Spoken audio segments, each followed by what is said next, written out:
جتنا انتظامی مسئلہ اسلام میں ہے دوسرا کوئی فکر اس کا عشر عشیر پیش نہیں کر سکتی. آپ خود دیکھیں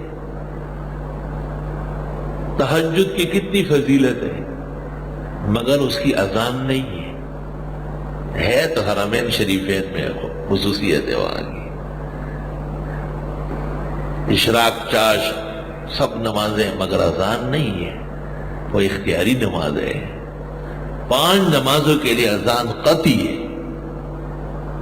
لازمی بات ہے کہ اذان دی جائے. امام محمد سے منقول ہے جامع الصغیر میں کہ اذان سنت ہے لیکن ہے شاعر دین میں سے، ترک پر سخت سزا ہو سکتی ہے.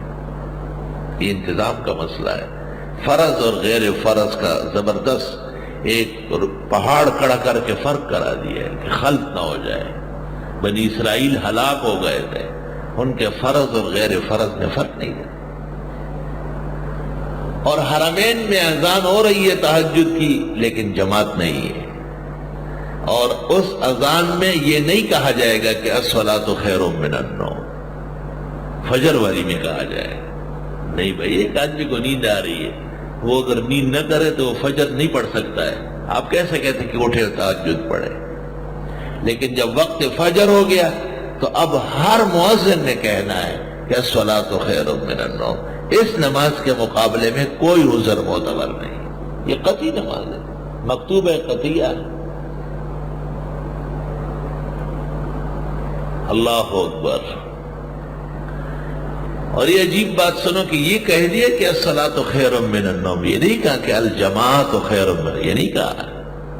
بیمار ہے، عورت ہے، دور ہے، وہاں پڑھ لیں. میرے جس امتی کو جس سرزمین پر نماز کا وقت ہوا فلیصلی، فوراً پڑھے، نماز پڑھے. انتظام درجات بعضها فوق بعض. اور وقت فجر کس طرح تجویز ہوا ہے، اور وقت فجر کب سے شروع ہوتا ہے اور کب ختم ہوتا ہے، اور نماز کا کیا حکم آیا ہے.